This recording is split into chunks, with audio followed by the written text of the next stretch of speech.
どうも、ワンピースを謎を解く仮面 YouTuber、ゆでてなんものゆでろんです。ありがとうございます。いいね。チャンネル登録してね。今回は週刊少年ジャンプ2022年38号、ワンピース最新話1057話終幕を考察していきます。この1057話はタイトル通り4年以上続いたワノ国編の終幕。そして、涙目回です。一緒に考えていきましょう。よろしくお願いします。まだ読んでいない人やコミック派の人は多いネタバレを含む内容です。さらに最新話の考察の場合は語呂合わせ考察が続きますから、苦手な人は今すぐ動画をストップしてください。よろしいでしょうか。行きましょう。1057話のスタートは花の都の浪曲師。浪曲とは史実をもとに三味線に乗せて語るもので、この浪曲師は広沢虎蔵さんにも似た和の国の新しい先生でもあります。1052話では和の国の英雄の歴史を全部子供たちに教え直していました。和の国の子供たちはこれまでオロチの配下サラヘビ先生の下で、オロチは英雄であり、おでんと赤座屋は悪い侍であると教えられてきました。これら誤った歴史認識を全てひっくり返しています。このエピソードはおそらく天竜人と繋がってきそうです。つまり最終章でワンピースが発見され、空白の100年の歴史が埋まった時、世界中の人々の誤った歴史認識が全てひっくり返る。これが1057話の話数の語呂合わせ1つ目、統打。統打でしょう。5と7は中国語でウーとチーです。統治とは逆さまに置くこと、語順を反対にすることです。英雄オロチは悪者に、悪者おでんは英雄になります。浪曲師は赤座屋を主人公とした物語を大衆にベベンと熱弁。よ赤座屋。場面が変わってトカゲ港へ向かう道。そこでヤマトは海には出ないと言い、ルフィたちにはすでに伝えていると言います。どうやら前回1056話でヤマトが決意した決めたおでんのように生きるとは、光月おでんのようにまずは和の国を漫遊してから海に出ると言います。つまりここで2年間考えてきたヤマト10人目の可能性が途絶えました。4年以上にも及ぶ和の国編、いや10年以上前のパンクハザードから始まった新世界の冒険で期待されてきた麦わらの一味10人目レース。金右衛門、キャロット、おたま、しのぶ、ヤマト、ドレーク、数々の候補者が挙げられてきましたが、その結果は誰も10人目にはならないでした。ヤマトファンとしては前回不穏は感じたものの、涙目かつ強引にヤマト10人目の可能性を願いを込めて考えてみましたがダメでした。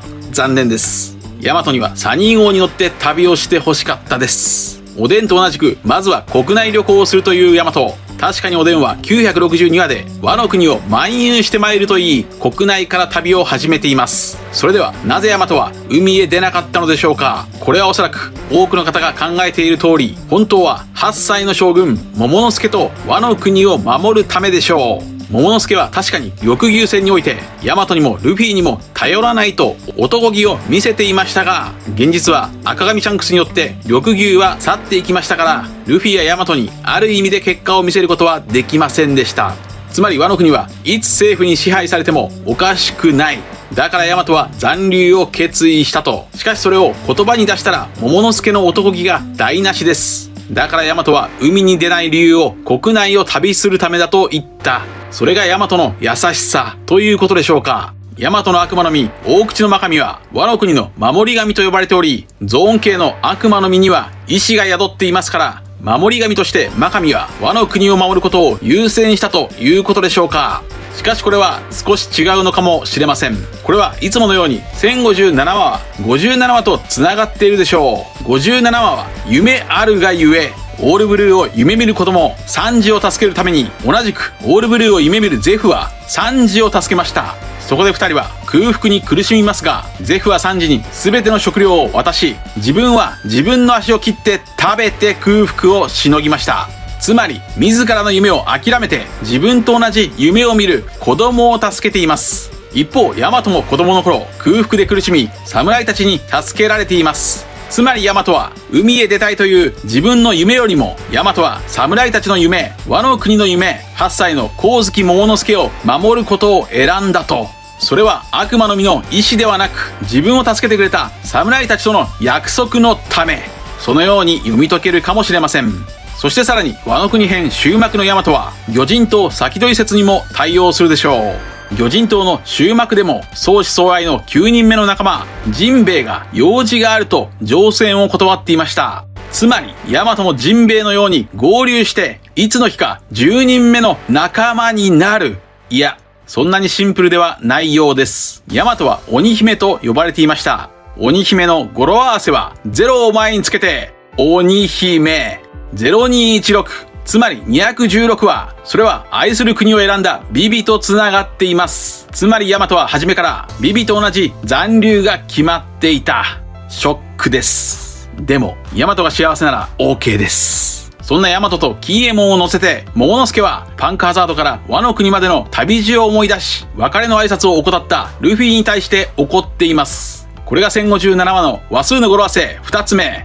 伝言なし。伝言なしでしょうか。そしてルフィを問い詰めるために走る桃之助は、1057話の話数の語呂合わせ3つ目。トゥーコーナー。トゥーコーナーでしょう。トゥーコーナーとは追い込むという意味です。この1057話でルフィを探す桃之助とヤマトは、157話でルフィを探すエースと繋がっているでしょう。場面は変わってトカゲ港のルフィたち。こちらも10年以上続いた海賊同盟、ローとお別れです。ローは次に会う時は完全な敵だと言いますが、ワンピースのパターンではその逆。次にローと会う時は完全な味方ではないでしょうか。ローの異名は死の外科医ですが、その実態は真逆。ローはいつも他人の命を救ってきた素晴らしい名医です。これが1057話の話数の語呂合わせ4つ目。同盟なし。同盟なしでしょう。5はワンピース公式で採用されている語呂合わせでは、5月のメイからメイと読みます。そんなローは作中で唯一 D の名前の謎を追っている人物ですから、必ず最終章の後半でも再会しそうです。そしてここで桃之助とヤマトが到着。桃之助は鬼の形相でルフィを捕らえますが、行かないでくれ、寂しいと大号泣。このシーンも魚人島先取り説。魚人島の終幕では白星が大号泣しており、1年前のこちらの動画では白星と桃之助の表裏一体を考えました。そんな桃之助は涙目になりながら、お主がいたから生きていられた。お主らのおかげで笑うていられた。父の仇を母の仇を撃ってくれてありがとう。これが1057話の話数の語呂合わせ5つ目。0を前につけて男泣き。男泣きでしょう。そんな桃之助は、この先は怖いと言います。そこでルフィは突然、バサッと、巨大な麦わらの一味の海賊旗を渡しました。これは作中で初めての行動です。ワンピースにおける海賊旗は誇りであり、信念の象徴。その旗を桃之助に預けます。そしてルフィは大きくなった将軍桃之助を、バカで間抜けで弱虫だと知っていると罵り、そして、弟みたいに思っているとも言います。やばい奴が来たら俺の海賊旗を見せろとも言い、ルフィは桃之助を仲間だと呼びました。これは1047話でわかります。ルフィは鬼ヶ島で自分や仲間の命を桃之助にかけています。信じてると、このシーンは166話のルフィとビビの会話に通じます。俺たちの命くらい一緒にかけてみろ。仲間だろうが。お互いが命をかけるくらい信じられる相手。それこそが仲間の証。さらにその仲間の流れで金右衛門の名前も呼び、そしてヤマトの名前を山尾ではなく、ついにヤマトと呼びました。ヤマトのとが強調されています。これは SBS で語られています。ルフィは仲間になると名前を覚える。そう。5.5 人目の仲間、ビビと同じように、ヤマトは乗船はせず、クルーではありませんが、桃之助と金右衛門と共に、ヤマトは紛れもなく、ルフィたちの仲間になったようです。そして、ヤマトもまた、何度も負けているルフィがカイドウを倒すと信じて疑いませんでした。さらに987話の金右衛門もそうです。お互いがお互いを信じられている。そんな桃之助と金右衛門は初登場から10年間400話近くルフィたちと一緒に冒険した仲間であり、それはビビ以上に長く共にしてきましたが、その金右衛門と同格扱いのヤマトはかなりの好待遇でしょう。友情ってやつは付き合った時間とは関係ナッシング。そしてさらに桃之助に至っては仲間認定どころか仲間以上。ルフィとは兄弟分。大切な海賊旗をのれん分けしています。つまりルフィとヤマトは分かっていたのでしょう。いくらモモの助がルフィやヤマトの助けは借りないと男気を見せたとはいえ、ワノ国には守り神ヤマトも、そして4皇ルフィの海賊機も必要だと、おそらくルフィとヤマトは事前にそんなような会話を別れの前にしたのかもしれません。だからルフィは弟分のモモの助を頼むとヤマトに託しています。このルフィの姿はもちろんエースとつながります。出来の悪い弟を持つと兄貴は心配なんだ。よろしく頼むよ。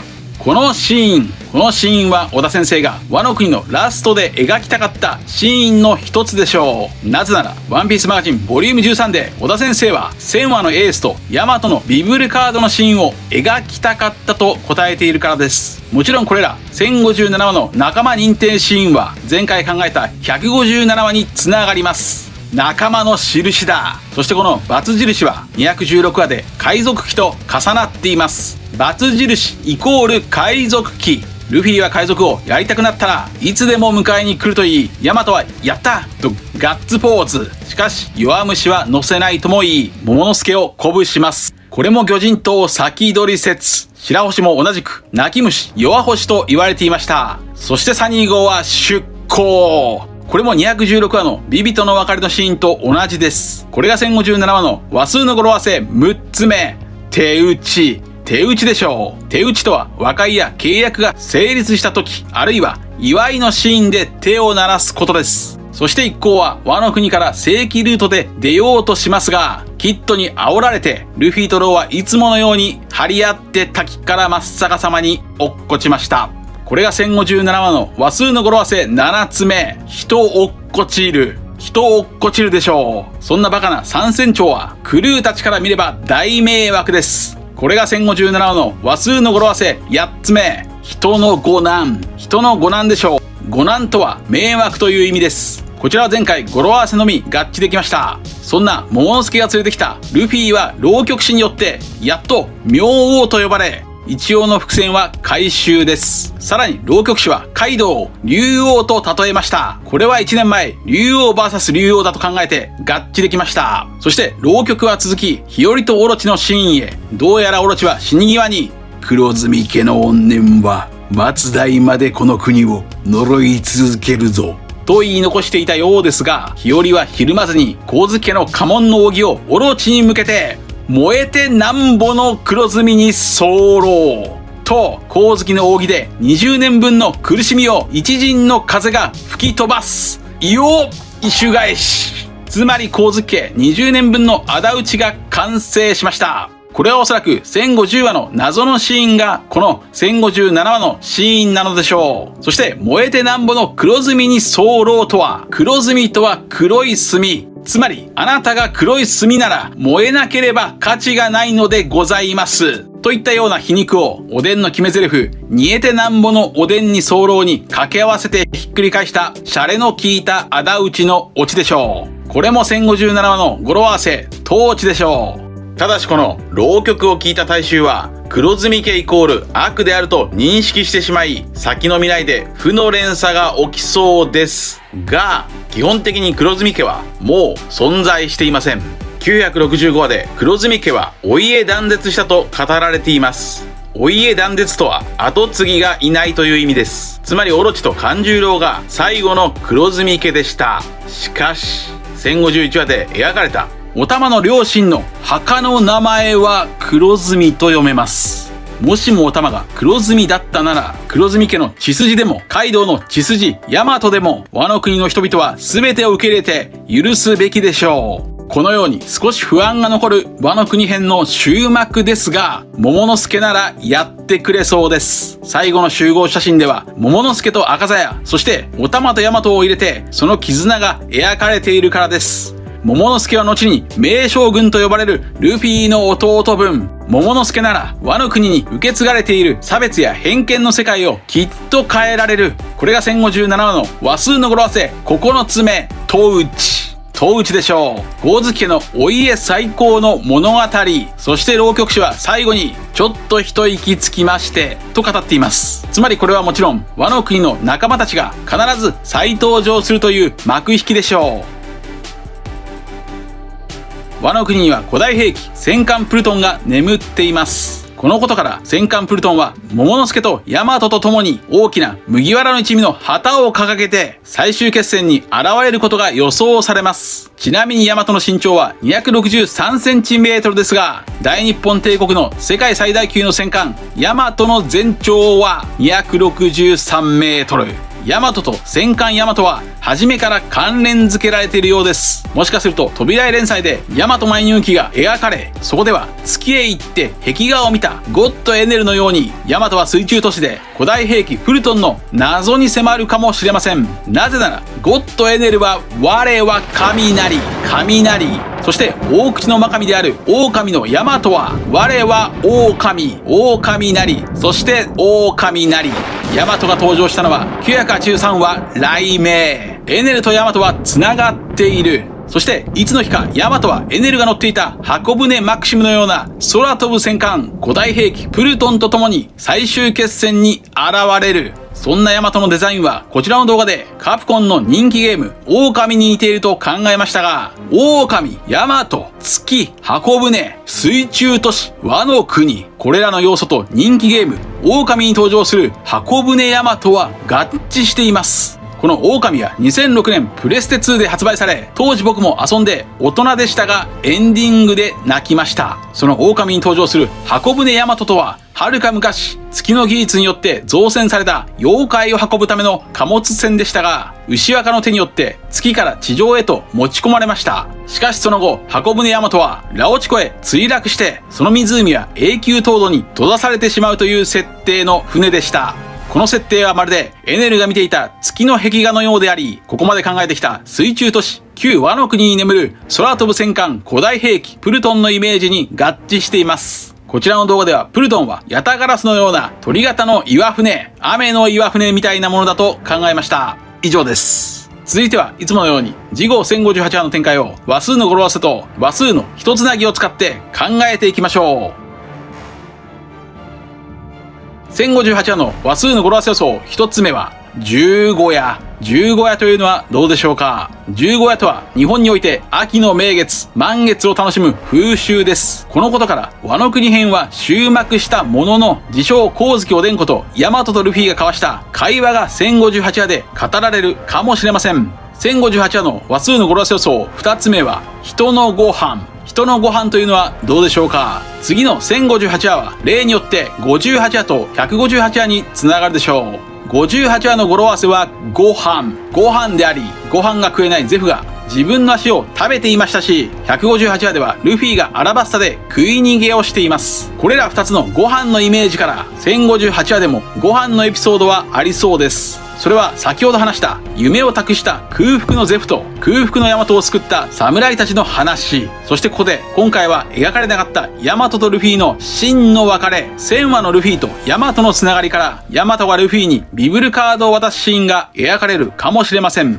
1058話の話数の語呂合わせ予想3つ目はどこへというのはどうでしょうか。次の島はどこなのか、もしくはアクシデントで航路が変更されてしまうのか。通常で考えれば行き先はエルバフの可能性が高いでしょう。エルバフもアラバスタやジャヤ、魚人島のように太陽の神を信仰している土地だからです。しかし最終章は怒涛の展開ですから何が起きるかわかりません。そこで久しぶりに次の次1059話も考えましょう。1059話の語呂合わせはかなりわかりやすいです。天国や地獄、銃撃や投獄、そして戦国や人は号泣などかなり血生臭い語呂合わせが成立します。すると1059話は革命軍か黒ひげサイドの話でしょうか。例えば革命軍がいる島はかつての陽気な町、クーデターが絶えないビラに革命軍がいる。そんな革命軍は最終章ではアラバスタの反乱軍コウザとつながりそうです。ルフィたちの行く先はエルバフかビラか、現在出ている情報やつながりでは読み解けませんが、しかし話の流れ的には次は革命軍とベガパンクが絡んでくるでしょう。以上です。皆さんはどう思われましたか。ご意見や考察してほしいなどがあればコメント欄までよろしくお願いします。ありがとうございました。